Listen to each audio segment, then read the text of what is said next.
Hey you guys, welcome or welcome back to Our Awaken. So for today, this is one of those conspiracy videos, even though I feel like if you have the eyes to see, it's not a conspiracy.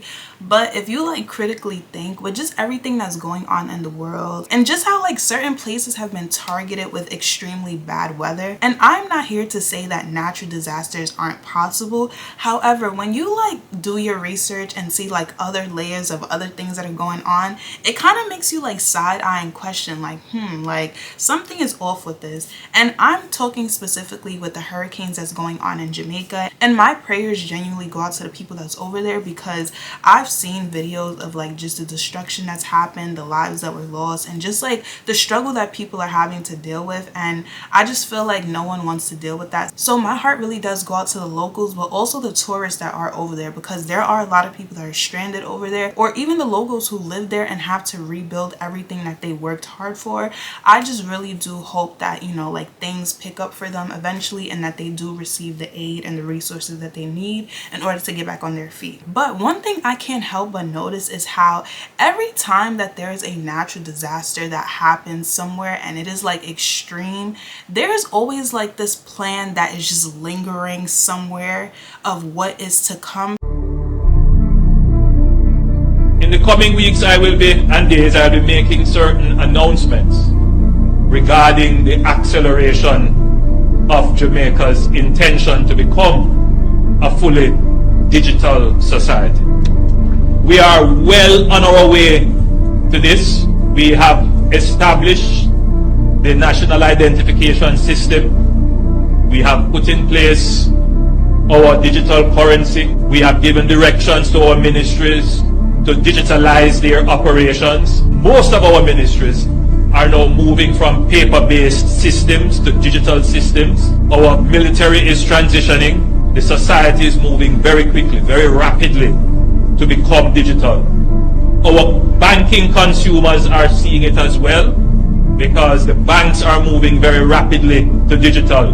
You have something now called artificial intelligence. Very soon this position of a human being exchanging cash and so on, that is going to disappear from the banking system very soon, and you are going to have to interface with machines. I don't want it to be a scary thought, but it is a thought that we all have to embrace. Wouldn't it be crazy if Hurricane Melissa is currently on the shores of Jamaica and it's looking like one of the most powerful storms to hit Jamaica in 100 years? Wouldn't it also be crazy if the trajectory of the hurricane was drastically different last week? It was supposed to be going north, and then all of a sudden it kind of made a sharp turn towards Jamaica. Wouldn't it also be crazy if the severity of the hurricane really exponentially picked up over the last few days as it approached the shores of Jamaica? Rapid acceleration. And I mean, I could throw up a number of patents right now showing that government has these technologies. But wouldn't it also be crazy if Jamaica, Kingston has been named to be a smart city 2030, completely digital ID, digital everything, Big Brother, all that, Peter Thiel, Palantir, coming to a city near you. That'd be crazy. Wouldn't it also be crazy if, there's debate about whether these reserves are real, but I guess it'd be kind of crazy if Jamaica may have just discovered like $400 billion in natural resources. I mean, it'd be easy to mine if everything was just fucking gone. You know what I'm saying? Anyways, that would all be so crazy. But I mean, who would do that to Jamaica? It's not like the American government was funding rival factions of their governments. Now that's crazy, dog. Okay, so by now we all know that Jamaica got hit by Hurricane Melissa, and now the rebuild's looking really foreign. People lost absolutely everything. Homes swept away, families displaced, lives lost, farmers wiped out, businesses gone. Some people still don't have water, some still can't find their relatives. But while parts of Westmoreland are still in blackout, the headlines are talking smart cities, land deals and diaspora bonds. And people are asking, well, guys, who's this rebuild really for? Because why are we rushing futuristic zones when people are literally starving? Why are investors flying in while some Jamaicans still don't have tarpaulin? Now the government wants the diaspora to invest, but after Usain Bolt's $12 million vanished, trust is low. I mean, if his money wasn't safe and he's like the country's icon, right? Why would ours be? And it's not just about bonds. People are hearing whispers, land clearance, oil exploration, foreign contracts, and the timing a little bit too perfect. Some are starting to wonder, was this rebuild already in motion before the disaster even hit? Rebuilds don't just fix, they shift ownership. And if people are not careful, what's damaged by the disaster could be signed away by design. So let's talk facts. Diaspora bonds work, they do, in theory, but only if they're built on trust. Nigeria, India, Ethiopia use them with guarantees, oversight, and public control. Jamaica hasn't shown that yet. And if you really want buy-in from the diaspora, what would I do? I'd guarantee three things, right? Track every dollar publicly, protect every investor legally, and give the diaspora a permanent seat, not just a flyer and a conference. Meanwhile, Jamaica's top business groups, I think is the private sector organization, JMEA, and the Chamber of Commerce, wrote to the Prime Minister calling out the slow recovery. They demanded urgency, transparency, and a proper national response. So if the public's hurting, the diaspora is watching, and the private sector is speaking up, what is the delay? I mean, I know it's been a disaster, and this isn't outrage, it's oversight. It's love holding power to account.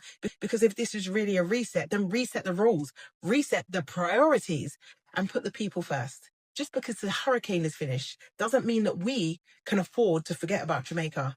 So say for example in Hawaii, them fires that happened, right? Some way, somehow, a lot of the celebrities over there, like Oprah, for example, her house did not get touched, but it's like a lot of y'all purchased land and purchased houses right before that happened, but yet your places were safe and other places were destroyed because apparently they have a plan on rebuilding Hawaii in a way where they can capitalize off of it. And then when you think about the fires that happened in Cali, it was just like, how did you guys let those fires go on for so long and then come to find out the government has a plan to turn that area into smart cities? And then there are so many other places that I could list, but those are just the main two off the top of my head. And then we have Jamaica, where now they have this plan to create smart cities and to really rebuild it in a way where, like I said, they can capitalize off of it. And I just feel like all of this is just really strange. And then I don't know too much about what's going on in Nigeria, but I have kept up with a few like different things on it. And apparently where they're doing a lot of mass killings in a nearby country, they are literally building the largest natural minerals and resources that they can really profit off of.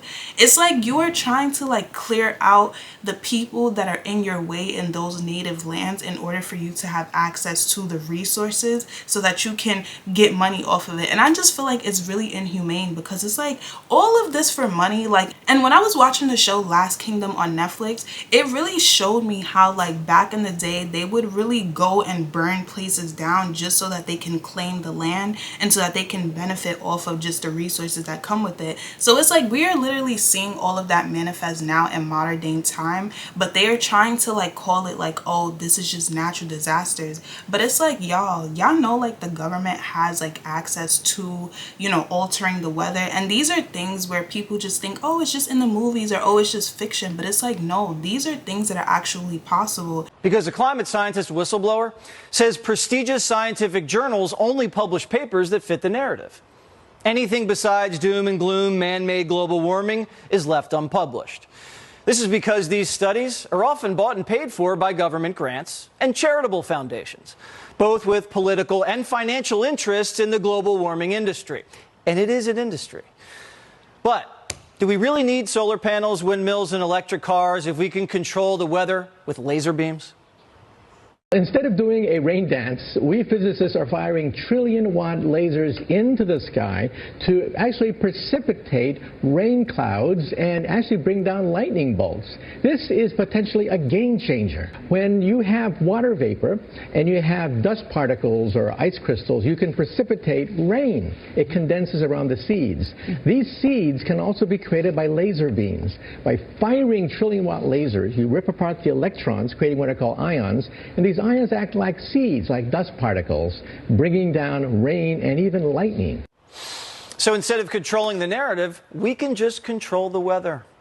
Theoretical physicist Dr. Michio Kaku joins me now. So, Doctor, has the U.S. government been experimenting with weather control? Believe it or not, the answer is yes. People don't realize that, well, as Mark Twain said, everyone complains about the weather, but no one ever does anything about it. Well, the government takes exception to that. During the Vietnam War, there was something called Operation Popeye, a top secret program to seed the clouds over Vietnam during the monsoon season to wash the Viet Cong out. Ooh. And they actually tried that. They with dropped, laser beams? well, no, with silver iodide crystals to condense the water vapor to cause nuclei that would then cause raindrops, and that would then accelerate the monsoon season. Okay? So are they doing this today, the U.S. government? Well, it turns out that 8 states in the United States practice some form of weather modification. For example, seeding the clouds with silver iodide. And the Chinese, famously at the Olympic in the year 2008, seeded the clouds in order to have it rain outside of the Olympics. So, weather modification. Did it work? Apparently, yeah. And so is it just China and the United States trying to control the weather? No, many countries have some kind of weather modification program because the economy, trade, war, everything is dependent upon the weather, if you think about it, right? So can we make things less hot? Because it was a hot summer. Well, believe it or not, in Dubai, they actually have a laser system based on drones that go into the clouds and fire a laser beam, which, quote, electrifies the air. And these ions then form nuclei for raindrops. Oh. And it accelerates rain in the Middle East. They get 4 inches of rain per year in Dubai. All right. 4 inches. So I can just shoot a laser in the sky and not have to buy a Tesla? Well, in the United States now, we're also experimenting with terawatt lasers. These are trillion-watt lasers. They're pulsed. They produce more energy in a split second than all the nuclear power plants on the planet Earth. However, it's only for a brief second of time, but in that brief second of time, you ionize and electrify the weather so that you get raindrops. All right, after COVID, this sounds a little risky, but I'm sure Joe Biden has it perfectly under control. Thank you, Doctor. So this is usually the pattern. We expose it, okay, and then everybody calls us crazy conspiracy theorists. The government realizes that everybody's onto it, so they need to now make it cool. They need to double down in their propaganda. As you will watch in just a second, this is from Utah. There is a difference between geoengineering and cloud seeding, both dangerous in my opinion, when they need to put chemicals into the air to make it rain. Well, it's safe and effective, yeah? Tell that to Kerrville, Texas. Thanks to a massive infusion of cash and some new technologies, the state now operates the world's largest remote-controlled cloud seeding program. We're off to a great start this water year. Hopefully it's not a repeat of last year's pattern.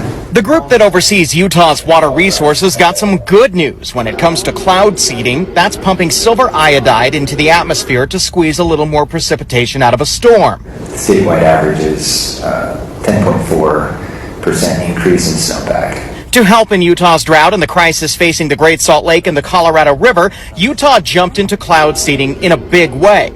The legislature upped the budget from $200,000 a few years ago to nearly $16 million. That allowed the state to invest in remote-controlled generators. When it improves the efficiency, they can be turned on and off quicker, and it also improves the effectiveness because they can be placed at higher elevations, above temperature inversions, for example.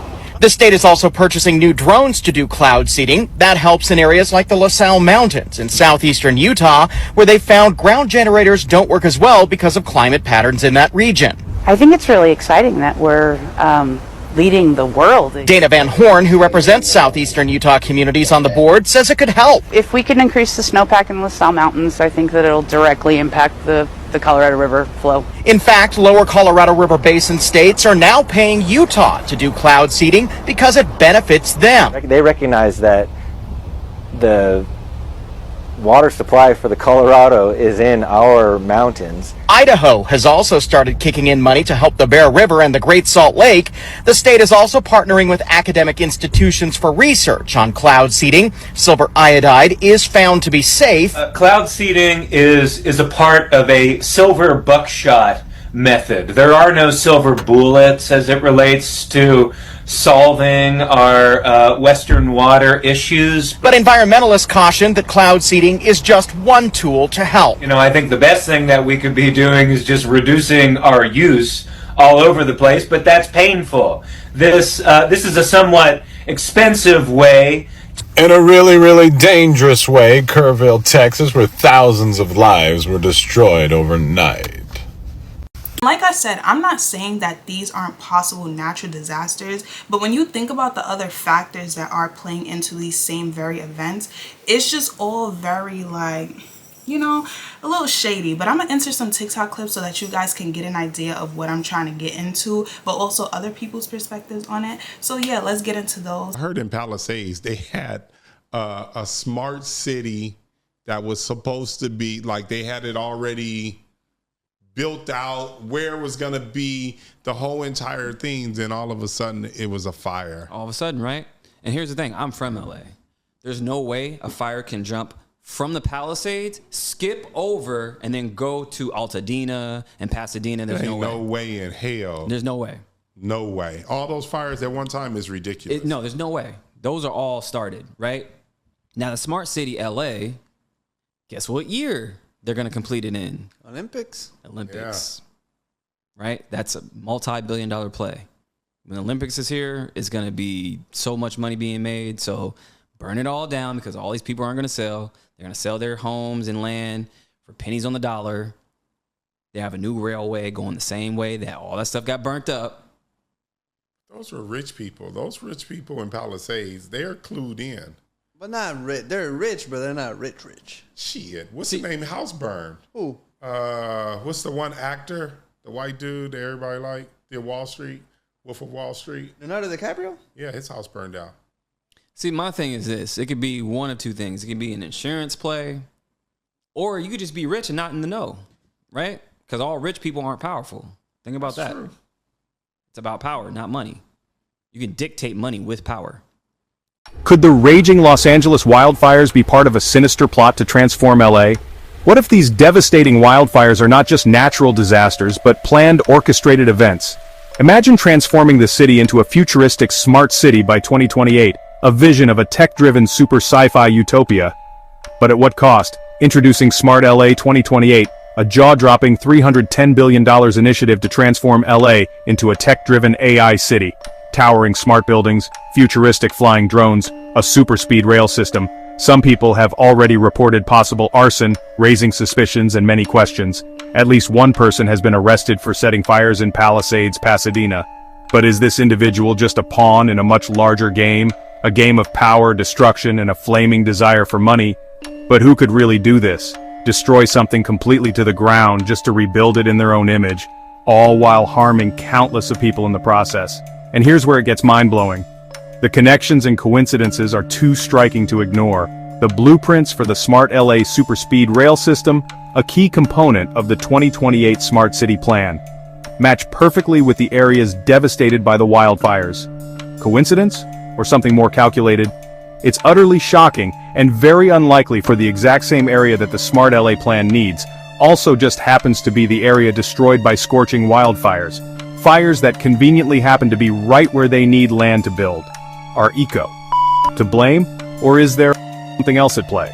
Whether you believe this conspiracy theory or not, the fact remains that the LA wildfires destroyed a once beloved beautiful city, and now it will be rebuilt into a new Silicon-style cyber-techno city.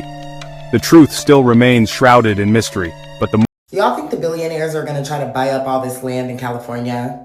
All this damaged land?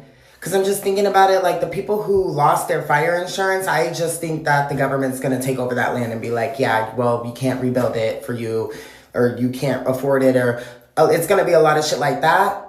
But then I'm thinking for the people with fire insurance still, I feel like they're going to start being like, yeah, so we can offer you this much for your land. We would like this. Give it to us. We want it. Give us this land. Give it to us. It's not yours. It's ours. It quite literally was never yours. Even when you thought it was never yours. Because I'm like, no shade. I can see y'all turning LA into a smart city and a lot of shit be adding up from another fire that happened before. I'm just saying, I don't know. Like, I can see the billionaires trying to buy up all this land. big corporations buy up this land. Oh, sorry, you can't, it's no longer feasible for you to rebuild here, so we're just gonna, take this land back. But we're gonna give you some money, a little bit, a little chunk of change. Like, I'm not sure exactly how it works, but I just don't see them wanting to just let this land go back to everybody who owned the land, allegedly. You know what I'm saying? So the houses that did survive, have you heard that the mayor is now forcing them to leave the homes that were not burnt down? Here's the proof. This Lahaina shit is insane. I have a friend who lost his home. He lost everything. But this isn't for him. This is somebody else by him. They didn't lose their home. But they're about to. Because the mayor is evicting the entire fucking building. Some of the only people that still had homes. And they're evicting them. They have 45 days. Pause to read why. This is from the fucking mayor. Read it. Chances are this landlord got paid off very well. And they have till September 31st to evacuate and vacate their homes and just get the fuck out, basically. They're welcome, it says, to leave before then. So these are the last people on this island in this little area that have a home still, and they're kicking them out of it. I hope this is the straw that breaks the camel's back for this whole fucking country. I know we all see what's going on. I know what we're talking about, what this is. We all see it. We all see it. This is just proof. I'm fucking... So what it says is that they're going to make it a command center, the apartment that survived.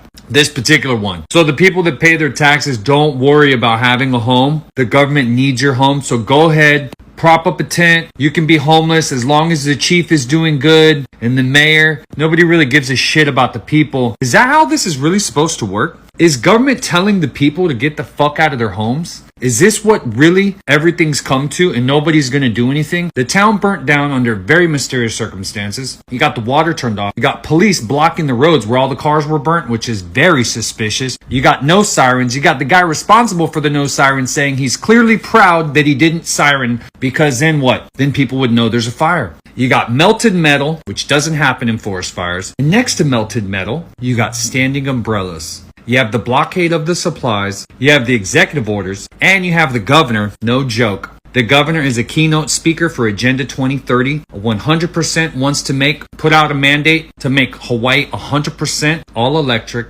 Smart city in Maui. They don't hide it. He literally says he's pushing Agenda 2030. Right here, you want to see? There's the governor already trying to acquire the land. Seems like they're doing it, right? Even if your house did stay up or your apartment stayed up, they're acquiring it. Here it is, Governor Josh Green, touting his sustainability accomplishments at the United Nations Economic and Social Council, which is taking place in New York City, July 12th through 19th. That just passed. The first state to mandate 100% renewable energy for electricity, said Governor Green. He's the keynote speaker at the United Nations. The speakers, as the governor is the keynote speaker. Governor Josh Green was the keynote speaker for the United Nations. Agenda 2030. He literally says it. United Nations Agenda Sustainable Development for 2030. It's right there. These are the people they're bringing together. More than 40 presenters from around the world. And they're implementing the United Nations UN 2030. It's literally the Great Reset right here in Hawaii on Maui. You could see by everything playing out, they're not bullshitting, people. So it is up to you and it is up to me, and we the people. We have to say no. We have to step up and we have to stand up for Maui. A long time ago, Maui was stolen from the people and the monarch. It was taken over by businessmen. These businessmen were actually born. He was born here in Hawaii, but he came through Protestant missionaries. So missionaries, hate to tell everybody, a missionary who became a lawyer, stole the land, used the military. A lot of people think the American government came over here and went and stole it. It's not what happened. Grover Cleveland was the president at the time when all this played out, and he said, hell no. He sent an investigation team out here, found out that it was illegally occupied, and he kicked their annexation down. They had to wait till the next president to get that stuff pushed through, because there is an actual shadow government that runs the country. It's just the way it works. The proof is in the Federal Reserve Bank. For those of y'all have eyes to see, you can see how the Federal Reserve Bank enslaves everybody, because they print up money and they make you pay it. The people back the Federal Reserve Bank through interest, through taxation. 100% illegal. Whole system set up this way. The corporations in America called Washington, D.C. has taken over everywhere because they have the same Federal Reserve Bank owners in every country. This is called debt slavery. Most people don't realize they're slaves without chains. Now you're starting to see that they're not playing and they're letting this chains show now. Get out of the property, burn it down, no siren, no water. They even cut the water off for the people. They literally are doing whatever they want and they think they're going to get away with it. But this time, they're not. It's going to stop right here. And what was stolen from the people, we the people, we didn't know what they were doing here, stealing the land. None of us knew what was really going on. But now this is our chance to stand up for our fellow man, to do what's right, and to prevent the corporation from stealing these natives' land. This is our job and our duty. It's why we're here, guys. It's why you're here. It's why I'm here. And let's be the damn change, guys, because if we let this stuff continue, then it never stops. Stay on top of it, educate yourself, get prepared, be ready to stand up, because there's no more fence straddling. If you've been on the fence just hoping and waiting it's going to all work out, it's not. It's going to wait for you to the moment you stand up and be the change. This isn't something that gets changed by the presidency, because I don't know if you've ever heard this. In history of all governments, if a right is ever stripped from its people, it has never been returned. And the fact that everybody saw, no matter if you like Trump or hate Trump, there's no way he lost to Brandon. Brandon didn't even campaign. He stayed in his basement. Brandon can't hardly speak. It's impossible, dude. And yet the people allowed that to happen because there was never an uprising to make sure it was fixed. That is a loss of a right there. Fail to action, loss of a right. We're not getting the right back.